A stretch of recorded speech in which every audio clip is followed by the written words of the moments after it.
আজকে শেয়ার করব এই গরমে কলিজা পেট ঠান্ডা করা নাস্তা দই চিড়া। আমি পরিমাণ মতো আমার যতটুকু লাগবে আমি চিড়া নিয়ে নিলাম।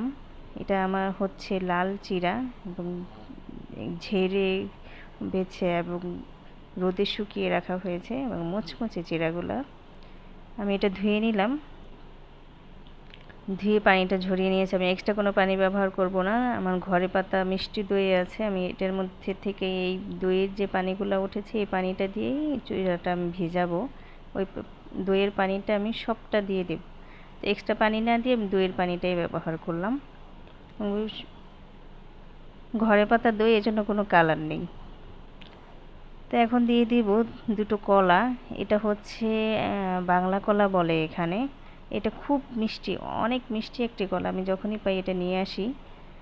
আর আমাদের গ্রামে বলে এটাকে কবরি কলা। দিয়ে দিলাম পরিমাণ মতো লবণ এবং এটা ভালোভাবে মেখে নেব। তৈরি হয়ে গেল আমার দই চিড়া কলিজা ঠান্ডা করা।